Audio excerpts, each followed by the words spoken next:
오늘 말씀 제목은 갈릴리로 가라입니다. 새벽기도 때 에스겔서를 묵상하기 시작했습니다. 에레미야에 가서를 끝내고 그이어서 에스겔서를 묵상하죠. 에스겔서는 또 이 에레미야와 또 다른 점들이 있습니다. 무엇보다도 에레미야는 예루살렘 안에서, 유대 땅 안에서 하나님의 부름을 받아 하나님의 말씀을 선포한 선지자요, 에스겔은 유대 땅 바깥에 바벨론의 포로로 끌려가서, 일반 역사책에서 바벨로니아라고 말하는데 그 바벨로니아에 끌려가서 거기서 하나님의 부름을 받아 선지자 활동을 했던 선지자입니다. 에레미야가 싱글로, 독심으로 40여 년 넘게 하나님의 선지자로 유대 땅 예루살렘 안에서 활약했다면, 에스겔은 결혼해서 처자식을 두고 살다가 포로로 끌려가는 상황 속에서, 바빌로니아 그 바닷가의 포로 생활 속에서 아내와 자식들을 다 잃고 거기서 5년째 되던 해에 하나님의 부름을 받아 선지자 활동을 했던 사람이죠. 중요한 것은 오늘 우리에게 깨닫게 하는 부분입니다. 하나님은 우리에게 예배당 안에서 우리를 만나주시죠. 예배당 안에서 하나님의 말씀으로 교훈하시고 책망하시고 바르게 하시고 의로 나를 세워주시는 하나님이십니다. 예배당에 임재하신 하나님은 또한 예배당 밖 내 집에도 내 학교에도 차를 몰고 가는 그 현장에도 일터의 그 현장에도 거래처에 혹은 고객을 만나는 그 순간에도 매 순간순간 내 삶의 현장에 함께 하시는 분임을 에스겔서를 통해 깨달을 수 있다는 것이죠. 하나님은 예루살렘에 통치하시는 분일 뿐만 아니라 이방 신을 섬기는 바벨로니아 땅에도 주관하시고 통치하시고 그곳에서 당신의 자녀들에게 임재하시고 이끄시는 아버지라는 사실 말이죠. 맥스 루케이도 목사님이란 분이 있습니다. 이분이 예수님처럼이란 책을 썼지요. 그 책을 통해서 회사 영업사원의 예를 들면서 신앙생활의 이야기를 해나갑니다. 뭐라고 말했는가? 하나님을 위해 일하기를 그만두고 하나님과 함께 일하기를 시작하라. 그 말 같지 않습니까? 하나님을 위해 일하기를 그만두고 하나님과 함께 일하기를 시작하라. 무슨 말인 것 같습니까? 영업사원이 회사에 출근해서 아침에 미팅을 갖고 사장님과 그날의 하루 일정과 방향을 설정하고 그리고 영업을 하러 일 현장에 나가죠.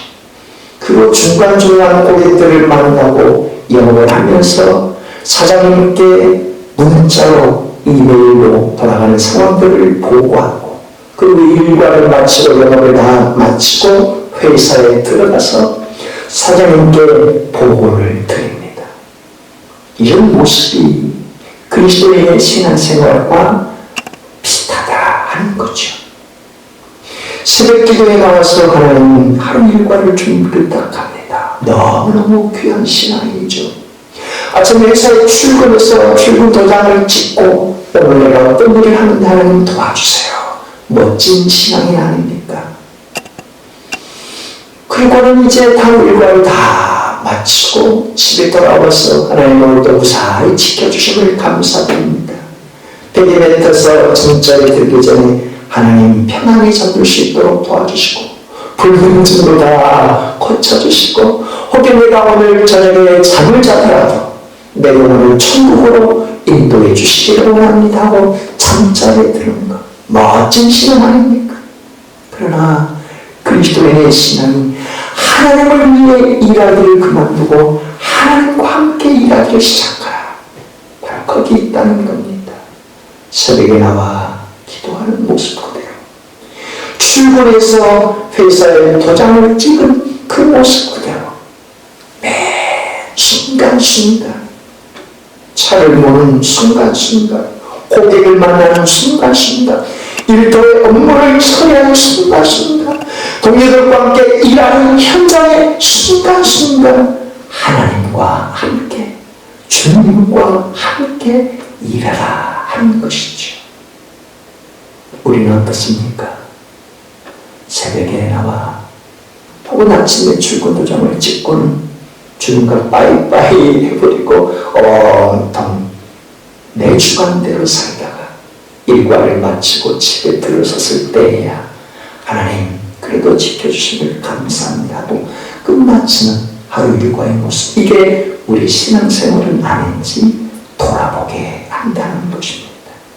주님은 아침에 눈을 뜨자마자 그리고 순간순간 삶의 어느 곳을 가든지 어떤 일 하든지 주님과 함께 일하기를 원하시는 분이라는 사실이죠. 왜요? 주님은 그 삶의 현장도 순간순간치 동행하시는 분이기 때문에 말이죠. 오늘 본문을 통해 주님께서 우리에게 말씀하신 메시지가 바로 그것입니다. 할렐루야, 축복합니다. 예수님께서 금요일 오전 9시에 십자가에 못 박히셨고 6시간 만에 오셋시에 숨을 거두셨죠.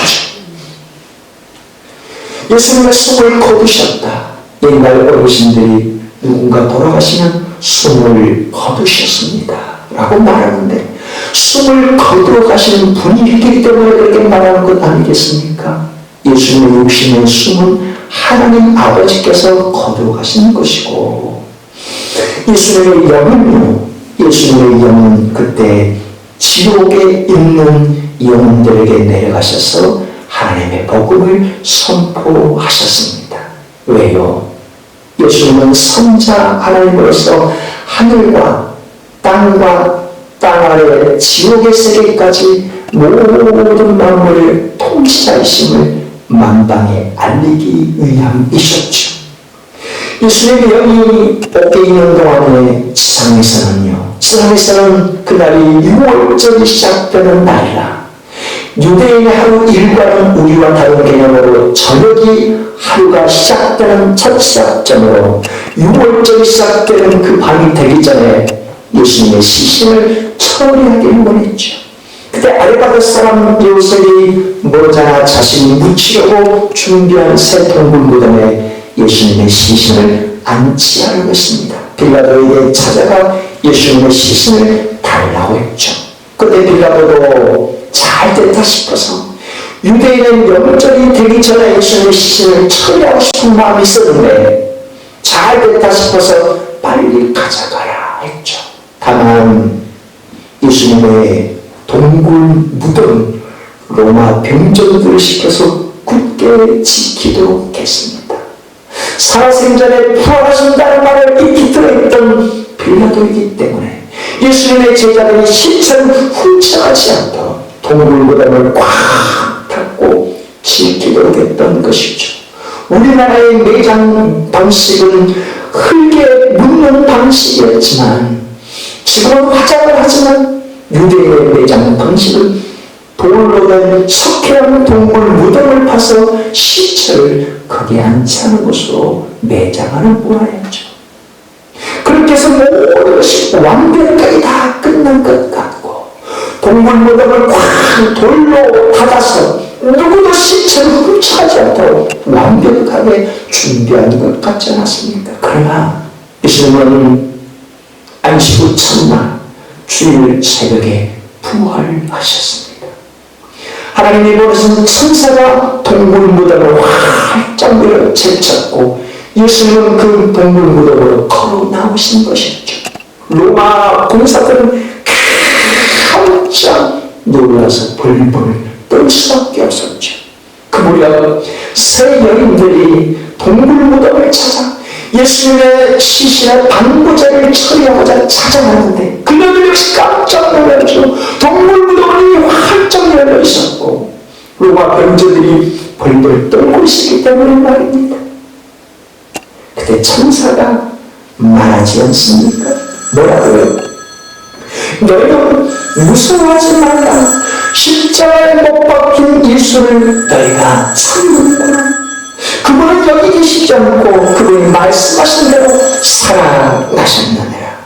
와서 그분이 시체 가운데 누워있던 자리를 보면 알 것 아니냐. 김희성 선생님 도와주십시오. 이제 빨리 가서 제자들에게 전해주도록 하라. 죽은 자 가운데서 예수님이 살아나셨다고 말이다. 그리고 예수님이 당부한대로 갈릴리로 가서 만나자고 하신 것처럼 갈릴리로 가라고 전해주도록 하라 라고 천사가 서여인들에게 당부하는 것이었죠. 그 천사의 말을 통해서 서여인들에게 오늘 우리에게 깨닫게 하는 바가 무엇입니까? 예수님의 부활은 어느 날 갑자기 우연히 된 일이 아니라는 것이었죠. 예수님의 부활하심은 구약에 예언된 그대로 신약의 예수님 살아생전 제자들에게 4번씩이나 말씀하신 그대로 살아나신 일이었습니다. 우리가 주님의 부활하심을 믿는다는 것이 무엇을 뜻하는 것입니까? 주님의 약속의 말씀을 믿는 것이죠. 하나님의 살아계신 성경에 기록된 모든 언약의 약속들을 믿고 사는 것이죠. 우리 하나님의 말씀은 살아있고 운동력이 있어 우리를 향해서 교훈하시고 책망하시고 바르게 세워주시는 하나님의 말씀 말입니까? 하나님의 말씀이 내 인생의 길에 빛이요 등불이기 때문에 말입니다. 하나님의 말씀이 저를 치우치지 않도록 우러치지 않도록 정도를 걸어가시도록 영생이나 천국을 향해 바로 걸어가시도록 내 생명을 이끄시는 말씀이기 때문에 말입니다. 그분의 약속 그대로 하늘로 올라가신 그대로 다시 오심을 믿는 바로 그것이 부활하심을 믿는 것 아닙니까? 더 나아가 그분이 약속하신 대로 심은 대로 뿌린 대로 상을 주신다는 것처럼 머지않아 상급을 주실 것도 믿고 살아가는 신앙이 부활 신앙인 줄 믿습니다. 그렇게 제가 물어보겠습니다. 여러분들은 주님의 부활하심을 여러분의 신명성에 모시고 사십니까? 주님이 약속하신 언약의 말씀이 모두 확실한 하나님의 말씀으로 나를 향해 주신 하나님의 말씀으로 믿고 계십니까? 주님이 약속 그대로 맞아 하늘로부터 다시 증인하실 것을 온 마음에 믿고 사십니까? 주님이 심은 대로 상급을 주신다듯이 머지않아 내게 행한 대로 심은 대로 상급을 주실 것도 믿고 사십니까?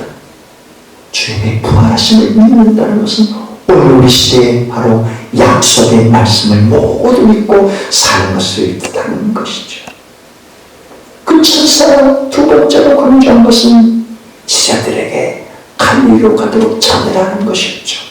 왜요? 왜 갈릴리로 가라는 것이었습니까? 히브리어 갈릴리에서 유래한 헬라 갈릴레이아는 원 고리를 뜻하는 말을 가고 지난 시간에 나눴습니다. 고리, 예수님과 생명의 고리로 너희 인생이 엮어져 있는지 말이죠. 예루살렘에 올라와 출세와 성공을 꿈꿨던 제자들이 영적 좌회전 한 자리에 차지 권력을 누리기 원했던 제자들이 예수님은 죽음으로 인해서 시체가 되심으로 인해서 슬픔과 절망에 빠져있는데 왜 갈릴리로? 갈릴리로 다시 가서 부활하신 주님을 통해 새 힘을 얻고 참된 생명의 골로 엮여져 있는지 재점검하도록 하기 위함 아니겠습니까? 너희가 이전에 갈릴리에서 3년 전 예수님을 만났을 때 고기 잡는 어부였다가 사랑하는 어부로 인생의 터닝 포인트를 바꿔주셨는데 진정한 주님의 제자로 살고 있는지 재점검하도록 말입니다. 아직도 예전의 습관 그대로 출세로 성공하는 위해 이 세상만을 목적으로 살았다면 다시금 부활하신 주님을 만나 생명의 고리를 펼쳐나가도록 갈릴리로 부으신다는 사실 말입니다. 그렇다면 오늘 제가 여러분들에게 묻고 싶습니다. 여러분들의 심령 안에 부활하신 주님이 들어와 계십니까? 제자들이 성공과 출세의 고리를 얻고자 예루살렘에 올라왔지만 시기와 절망에 빠졌을 때 새 힘을 주시고자 하신 것처럼 일터와 삶의 현장 속에서 부활하신 주님을 통해 새 힘을 매일매일 얻고 사십니까? 내 인생의 목적을 이 세상으로 목적으로 살고 있는 나에게 부활하신 주님이 찾아와 주님, 나도 이제 출세와 성공을 목적으로 하는 인생이 아니라 참된 생명의 골로 주님과 엮여지기를 원합니다. 주님, 내 인생도 주님을 향해 바른 목적을 영원한 천국을 목적으로 해 살아갈 수 있도록 내게 찾아와 주시고 바른 생명을 향해 나아갈 수 있도록 인도해 주시기를 원합니다. 주님이 말씀하실 때 아멘, 아멘 하고 살고 계시냐는 것이죠. 그렇게 오늘 본문은 그 이후의 상황을 전해주는 말씀인데 오늘 본문 8절에서 11절 말씀을 다시 한번 같이 읽겠습니다. 아멘. 그 여자들이 무서움과 큰 기쁨으로 빨리 무덤을 떠나 제자들에게 알리려고 다름질할세 예수께서 그들을 만나 이르시되 평안하냐 하시거늘 여자들이 나아가 그 발을 붙잡고 경배하니 이 예수께서 이르시되 무서워하지 말라 가서 너희 형제들에게 갈릴리로 가라 하라 거기서 나를 보리라 하시니라. 아멘. 예수님이 부활하셨다. 와서 누우셨던 것을 보라. 그리고 빨리 가서 제자들에게 갈릴리로 가라고 전해라. 천사의 그 당부를 받고 그 세 여인들이 다름질하며 무섭기도 하고 기쁘기도 한 마음으로 돌아가는데 거기에 부활하신 주님께서 그들에게 나타나서 하신 말씀이죠. 뭐라고 말씀하십니까? 두려워하지 말아라. 평안하냐. 평안이 너희에게만 영원한다.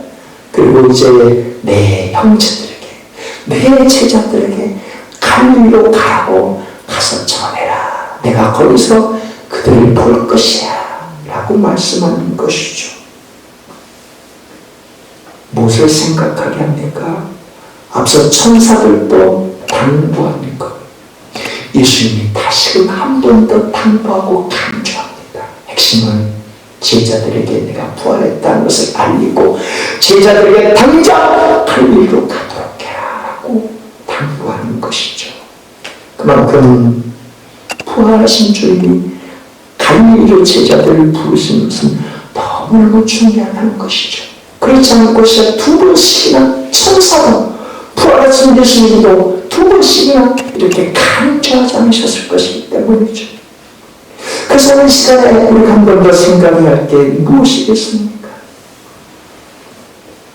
예수님은 예루살렘에만 계신 분이 아니라 예수님은 시간과 공간을 초월해 갈릴리에도 임재하신 분이라는 사실을 제자들에게 오늘 우리에게 일깨워주고자 하는 것 아닙니까?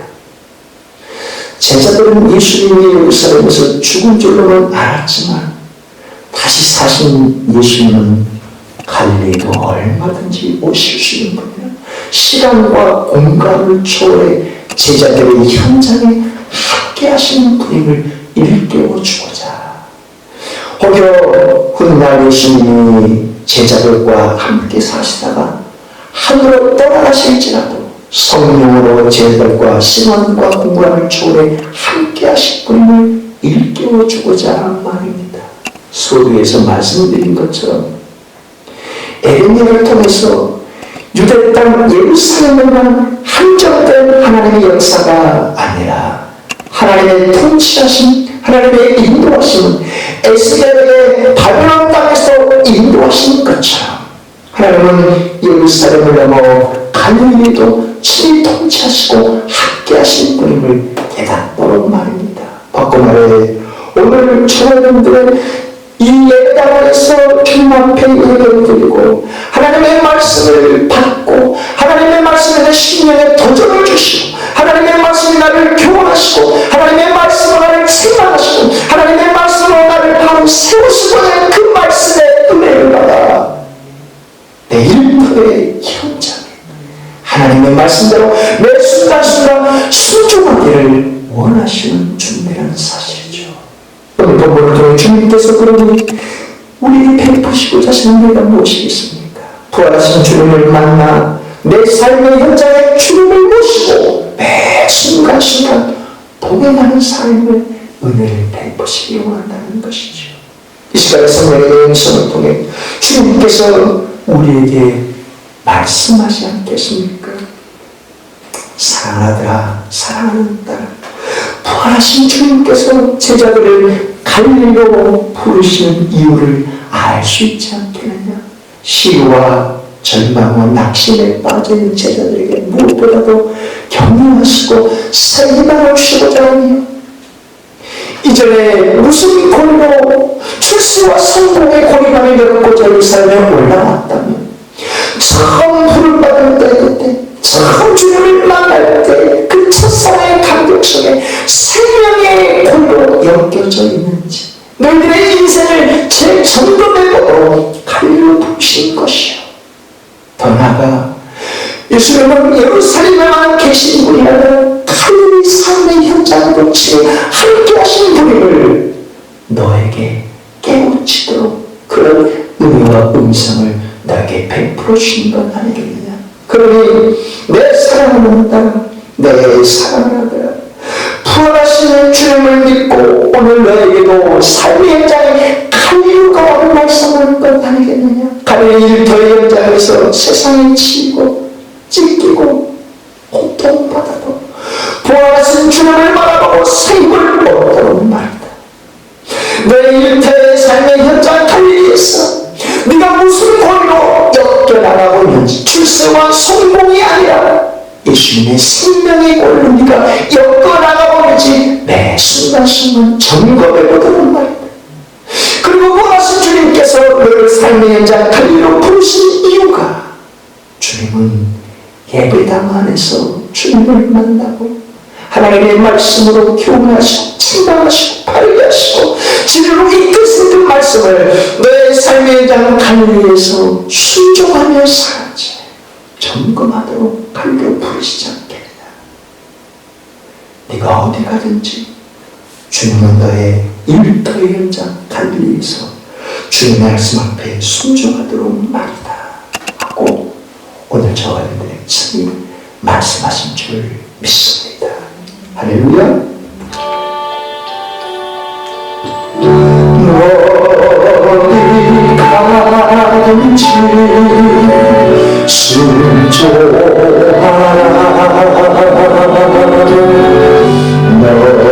어디든지 충성하라.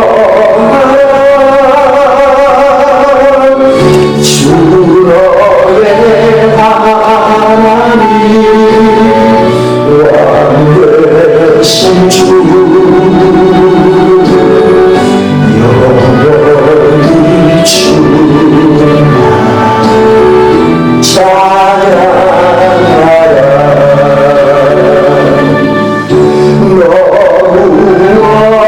무엇하든지 진실하라. 무엇하든지 성실하라. 주 너의 하나님 도우시리. 어디 가든지 성질하라. 어느 때든지 기도하라.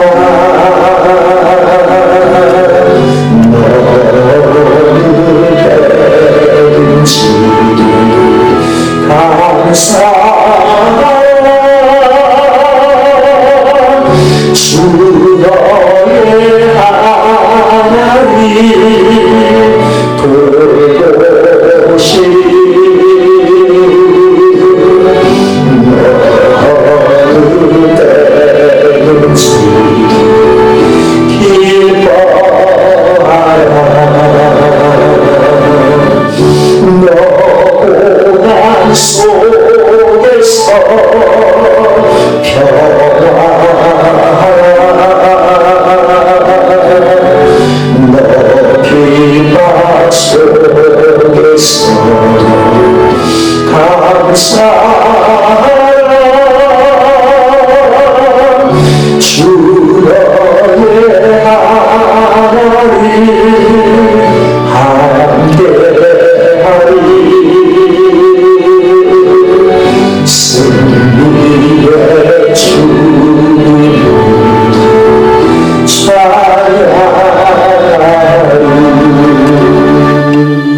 예배라도 주신의 코리텐 여사 어디가 말씀을 드렸죠.